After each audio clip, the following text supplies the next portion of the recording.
ये देवी का स्तोत्र है जो मैं आप लोगों को आज बता रहा हूँ। ब्रह्मवैवर्त पुराण के प्रकृति खंड में आता है। इस स्तोत्र का पाठ सबसे पहले गौलोक में परमात्मा श्री कृष्ण ने वसंत ऋतु में रास मंडल के भीतर प्रसन्नता पूर्वक देवी की पूजा करके उनकी स्तुति की थी। दूसरी बार मधु और कैटभ के साथ युद्ध के अवसर पर भगवान विष्णु ने इसी स्तोत्र से स्तवन किया था। तीसरी बार वहीं प्राण संकट का अवसर आया जान ब्रह्मा जी ने दुर्गा देवी की स्तुति की थी इसी स्तोत्र से। श्री नारायण नारद जी से कहते हैं कि हे मुने, चौथी बार त्रिपुरारी शिव ने त्रिपुरों के साथ अत्यंत घोरतर युद्ध का अवसर आने पर भक्ति भाव से देवी का स्तवन इसी स्तोत्र से किया था। और पांचवी बार वृत्तासुर वध के समय घोर प्राण संकट की बेला में संपूर्ण देवताओं सहित इंद्र ने दुर्गा देवी की स्तुति इसी स्तोत्र से की। तब से मुनिंद्रों, मनुओं और सुरथ आदि मनुष्यों ने प्रत्येक कल्प में परात्परा परमेश्वरी का स्तवन एवं पूजन करना आरंभ किया। हे ब्राह्मण, अब तुम देवी का स्तोत्र सुनो, जो संपूर्ण विघ्नों का नाश करने वाला, सुखदायक, मोक्षदायक, सार वस्तु तथा भव सागर से पार होने का साधन है। श्री कृष्ण उवाच त्वमेव सर्वजननी मूल प्रकृतिरीश्वरी त्वमेवाद्या सृष्टिविधौ स्वेच्छया त्रिगुणात्मिका कार्यार्थे सगुणा त्वं च वस्तुतो निर्गुणा स्वयं परब्रह्म स्वरूपा त्वं सत्या नित्या सनातनी तेजः स्वरूपा परमा भक्तानुग्रह विग्रहा सर्वस्वरूपा सर्वेशा सर्वाधारा परात्परा सर्वबीजस्वरूपा च सर्वपूज्या निराश्रया सर्वज्ञा सर्वतो भद्रा सर्वमङ्गलमङ्गला सर्वबुद्धिस्वरूपा च सर्वशक्तिस्वरूपिणी सर्वज्ञानप्रदा देवी सर्वज्ञा सर्वभाविनी त्वं स्वाहा देवदाने च पितृदाने स्वधा स्वयं दक्षिणा सर्वदाने च सर्वशक्तिस्वरूपिणी निद्रा त्वं च दया त्वं च तृष्णा त्वं चात्मनः प्रिया क्षुत्क्षान्तिः शान्तिरीशा च कान्तिः सृष्टिश्च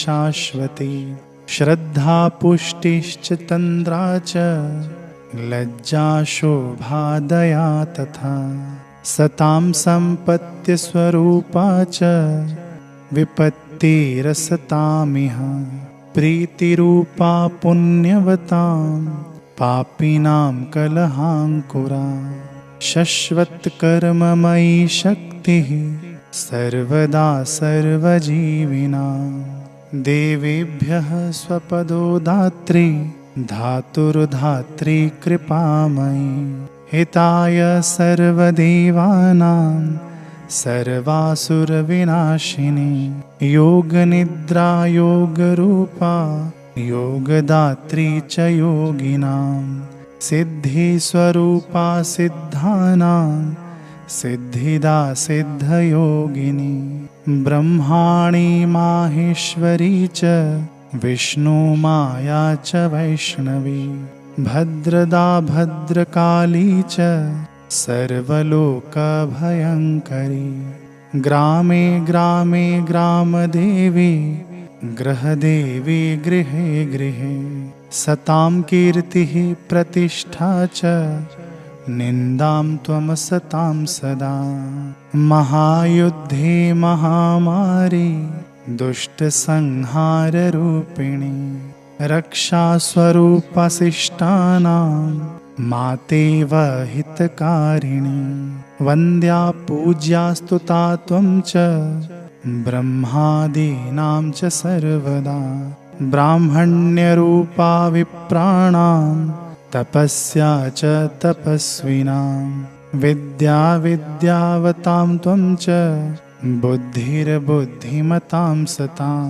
मेधा स्मृति स्वरूपा च प्रतिभा प्रतिभावताम् राज्ञां प्रतापरूपा च विशां वाणिज्यरूपिणी सृष्टौ सृष्टिस्वरूपा त्वं रक्षारूपा च पालने तथान्ते त्वं महामारी विश्वस्य विश्वपूजिते कालरात्रिर्महारात्रिर्मोहरात्रिश्च मोहिनी दुरत्यया मे माया त्वं यया सम्मोहितं जगत् यया मुग्धो हि विद्वांश्च मोक्षमार्गं न पश्यति इत्यात्मना कृतं स्तोत्रं दुर्गाया दुर्गनाशनम् पूजा काले पठेद्यो हि सिद्धिर्भवति वांछिता।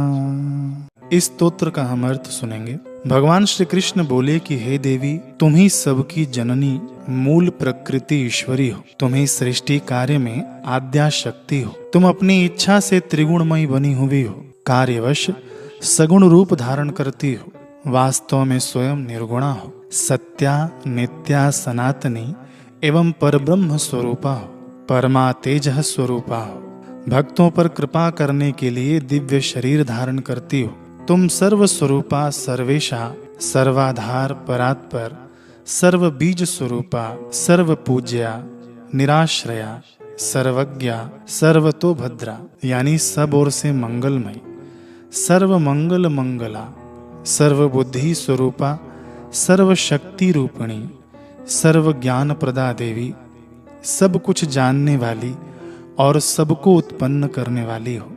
देवताओं के लिए हविष्य दान करने के निमित्त तुम ही स्वाहा हो। पितरों के लिए श्राद्ध अर्पण करने के निमित्त तुम स्वयं ही स्वधा हो। सब प्रकार के दान यज्ञ में दक्षिणा हो तथा संपूर्ण शक्तियां तुम्हारा ही स्वरूप है। तुम निद्रा दया और मन को प्रिय लगने वाली तृष्णा हो।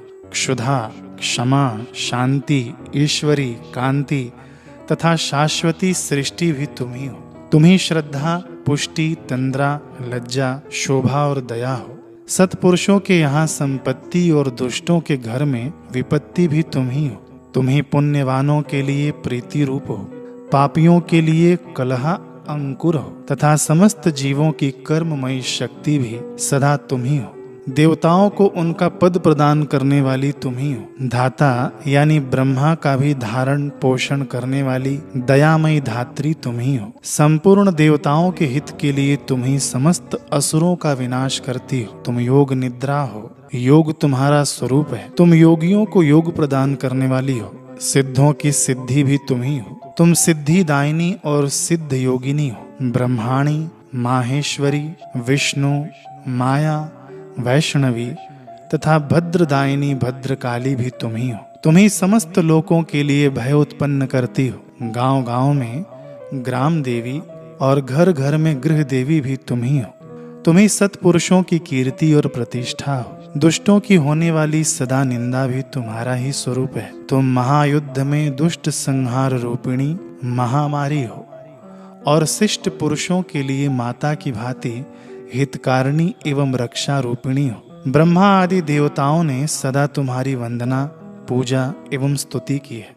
ब्राह्मणों की ब्राह्मणता और तपस्वी जनों की तपस्या भी तुम ही हो। विद्वानों की विद्या बुद्धिमानों की बुद्धि सत्पुरुषों की मेधा और स्मृति तथा प्रतिभाशाली पुरुषों की प्रतिभा भी तुम्हारा ही स्वरूप है। राजाओं का प्रताप और वैश्यों का वाणिज्य भी तुम ही हो। विश्व पूजिते सृष्टि काल में सृष्टि रूपिणी पालन काल में रक्षा रूपिणी तथा संहार काल में विश्व का विनाश करने वाली महामारी रूपिणी भी तुम ही हो।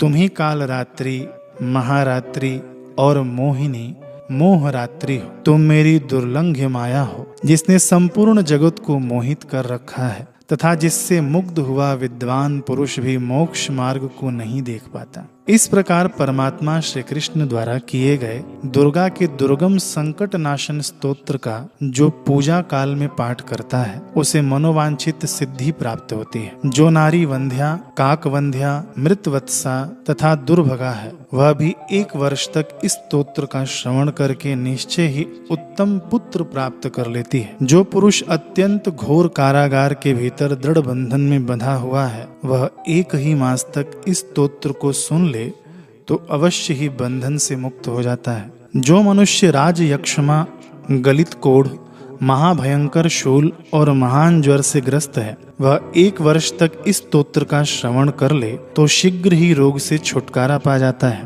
पुत्र, प्रजा और पत्नी के साथ भेद यानी कलह आदि होने पर यदि 1 मास तक इस स्तोत्र को सुने तो इस संकट से मुक्ति प्राप्त होती है, इसमें संशय नहीं है। राजद्वार, श्मशान, विशाल वन तथा रण क्षेत्र में और हिंसक जंतु के समीप भी इस स्तोत्र के पाठ और श्रवण से मनुष्य संकट से मुक्त हो जाता है। यदि घर में आग लगी हो, मनुष्य दावानल से घिर गया हो अथवा डाकुओं की सेना में फंस गया हो तो इस स्तोत्र के श्रवण मात्र से वह उस संकट से पार हो जाता है, इसमें कोई संदेह नहीं है। जो महादरिद्र और मूर्ख है वह भी 1 वर्ष तक इस स्तोत्र को पढ़े तो निस्संदेह विद्वान और धनवान हो जाता है। तो आप लोग इस स्तोत्र को रोज अपने पूजा करने के समय में सुबह और शाम सुन सकते हैं। याद हो जाए तो इसे साथ में पढ़ भी सकते हैं और इसका लाभ ले सकते हैं। यह अनुष्ठान केवल 1 वर्ष का होता है। इसमें आप जो भी इच्छा से अनुष्ठान करेंगे, रोज पाठ करेंगे, वह संपूर्ण होता है, पूर्ण होता है। हरे कृष्ण।